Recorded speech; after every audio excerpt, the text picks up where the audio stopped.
True Horror Vault, Mega True Horror Special, Part 2.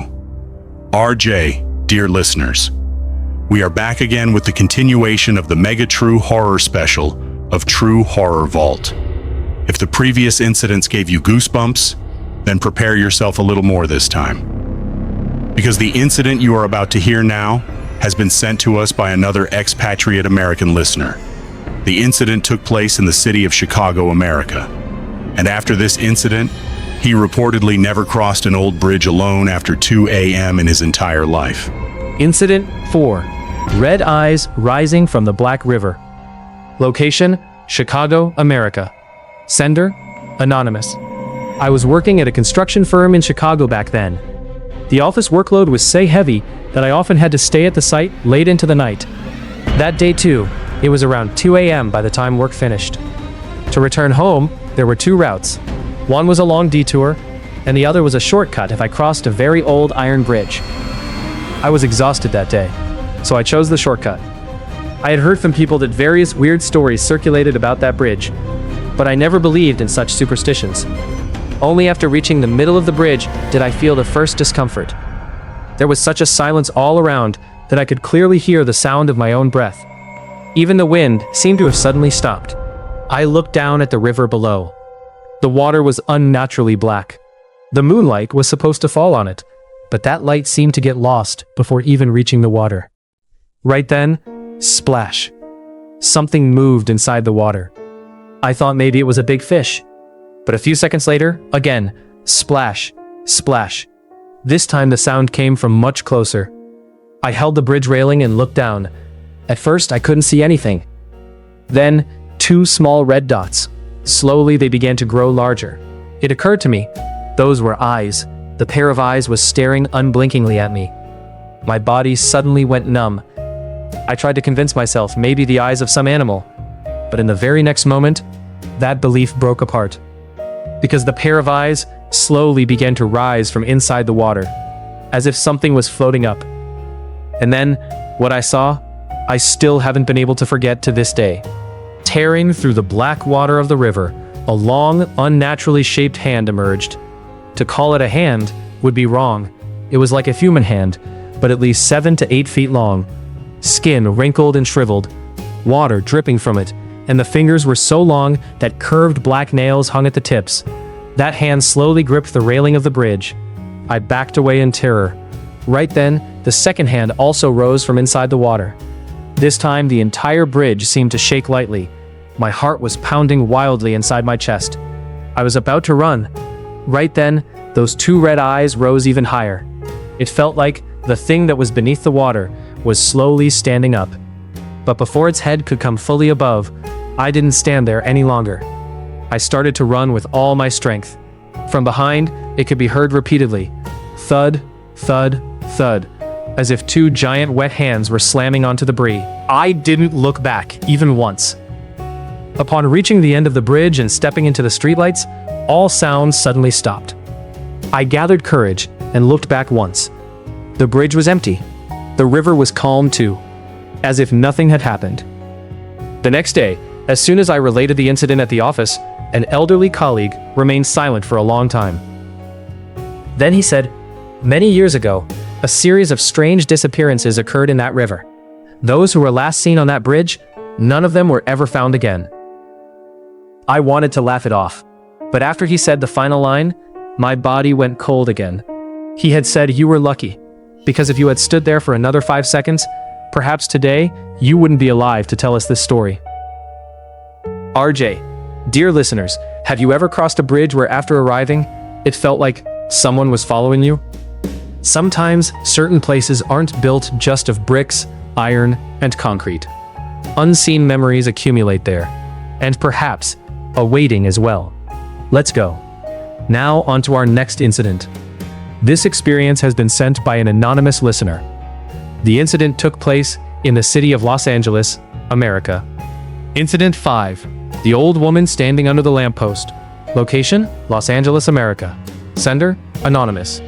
The incident happened about 3 years ago. That day, due to extra work at the office, it was almost 1:30 a.m. by the time I returned home.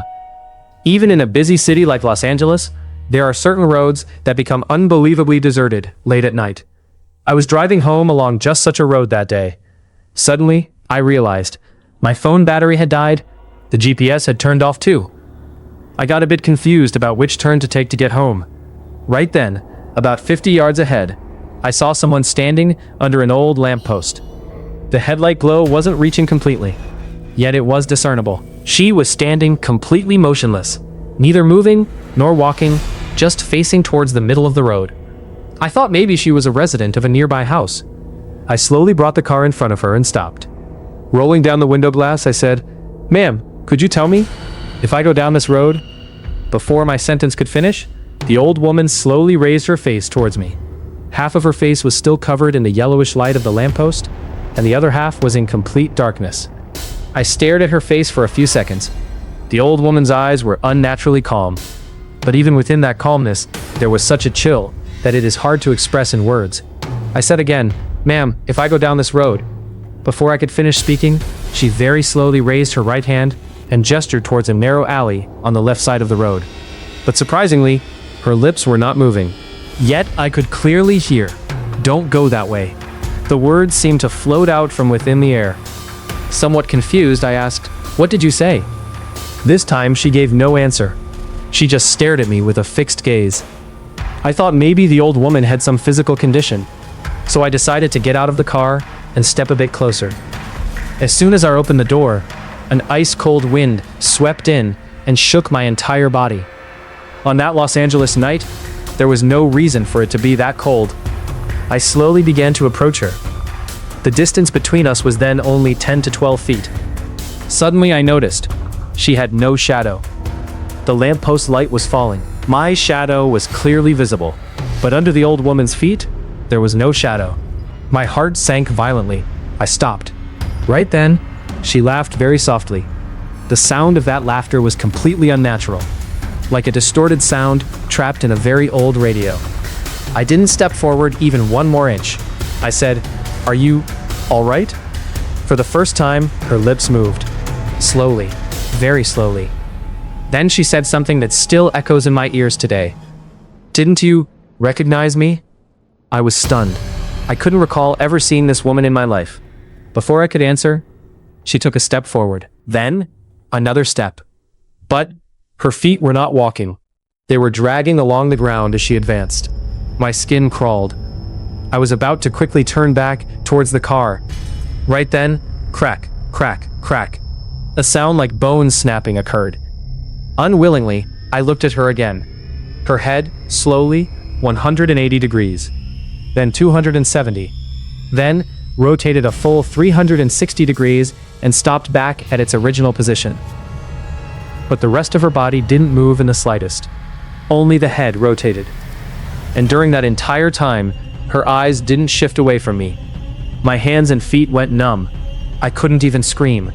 Suddenly, the lamppost light once, twice, thrice, flickered on and off. As the light went out the last time, complete darkness fell around. Just 2 or 3 seconds, the light turned back on. I looked and saw the old woman was gone. The entire road was empty. But where she had been standing, an old wooden walking stick lay on the ground. I didn't stay there for even another moment. I got into the car and left the area as fast as possible. The next day, gathering courage during the daytime, I returned to that spot. Upon telling the incident to a small shop owner nearby, the old owner went silent. Then he slowly said, "Many years ago, while crossing that road, an old woman was killed by a car." Before I could say anything, he spoke again. "Those who lose their way at night, some of them supposedly still see her. However, not everyone returns." Dear listeners, sometimes when we seek help, we fail to realize whom we are asking for help from. As the night deepens, the boundary line between human and non-human seems to grow all the more B. Let's go. Now on to our next incident for today. This too has been sent by an anonymous listener. The incident took place in that American town whose name brings to mind strange paranormal occurrences for many people. Amityville. Incident 6. The dark forest and the animal wail in a human voice. Location: Amityville, America. Sender: anonymous. I had gone to Amityville for a few days due to work. Late at night, I was returning to my hotel from a friend's house. The road was narrow, deserted, and flanked on one side by a vast, deep forest. The clock read almost 2:30 a.m. An old Bengali song was playing softly in the car. I was driving quite normally. Suddenly, the radio turned off on its own. I thought it was a signal issue. Right then, all the streetlights on both sides of the road, one after another, began to go out. In just a few seconds, the entire road plunged into darkness. Only my car's headlights were glowing. I was about to step on the gas. Right then, ah! Hearing the sound, my hands froze on the steering wheel. At first, I thought, some wild animal. But the very next moment, I realized, no, that was not the call of an animal. Because within that wail, a distinct human voice was blended, as if a human was forced to scream in the voice of a beast. Terrified, I pressed the accelerator, but right then, the car headlights began to flicker. And inside the darkness of the forest, two abnormally large eyes slowly lit up. Those two eyes from inside the forest were staring unblinkingly at my car.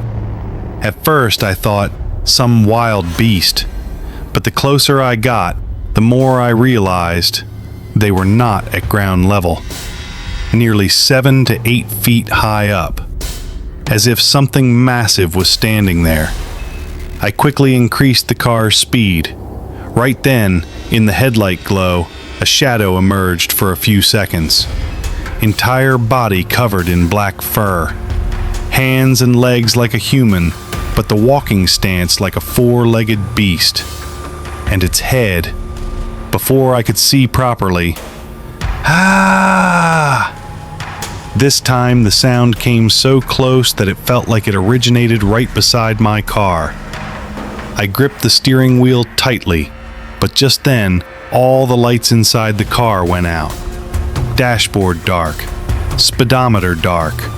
Only the two headlights were burning. My hands were shaking. Breathing turned rapid. At that exact moment, thud, something leaped onto the car roof. The entire vehicle shook. I clearly felt something heavy was walking on the roof, from one end to the other end, slowly, deliberately. Then, across the car windshield, two long claws were slowly dragged down. Screech! Deep scratches were carved onto the glass. I couldn't hold myself together anymore. It felt like if there was even a moment's delay, it would break through the glass and enter inside. I pressed the accelerator with all my strength. The engine roared. The car began to surge forward. But the thing on top of the roof was still there. I could feel it. Suddenly, a cold liquid began to trickle down the windshield. At first, I thought it was rain. But as I turned on the wipers, that liquid smeared across the entire glass. Thick red, like blood. I stared ahead with wide eyes. Right then, from inside that blood, two handprints appeared, as if the thing on the roof was upside down, clinging onto the glass. I almost screamed in terror. At that precise moment, again that animal wail in a human voice. But this time, It was not inside the ears. It felt like someone was screaming from right inside my head, "Go back! Go back! Go back!" I didn't close my eyes, nor did I let go of the steering wheel. I just kept driving, looking straight ahead. Suddenly, in the distance, I saw the lights of a gas station. I drove the car there with my last remaining strength. The moment I entered the light, right then, everything became normal all at once. The interior lights of the car turned on. The radio started playing again, and the weight on top of the roof vanished too. Shaking, I got out of the car. The gas station employee came running upon seeing me. He asked in surprise, "Why has your face turned so pale?" I opened up and related the entire story. He gave no answer. He just kept staring at the car roof. I looked and saw 5 giant scratch marks were there, as if some huge claws had sliced through the iron. And similar deep marks were on the windshield as well. But the red liquid I had seen just a moment ago, there was no trace of it. The employees slowly said, "Those who pass by this forest late at night, many of them hear such wails. Some say it's an injured beast. Some say it's not human. And those who tried to get very close to see, he didn't speak the rest. He just shook his head and walked inside the gas station." Even today, photos of those scratches are on my phone. But surprisingly, whenever I try to show the photos to someone, at that exact moment, the photos refuse to open. And whenever I recall that night, still echoing in my ears, is that inhuman wail in a human voice. RJ.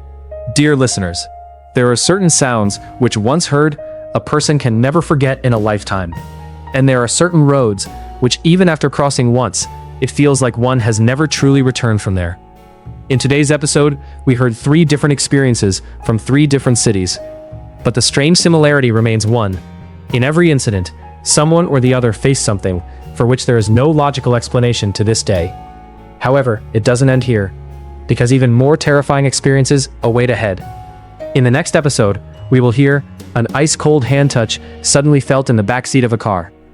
An old coffin that begins to open on its own in the middle of a mountain road. And an unknown horror crawling forward from the dark bushes while changing a tire in heavy fog.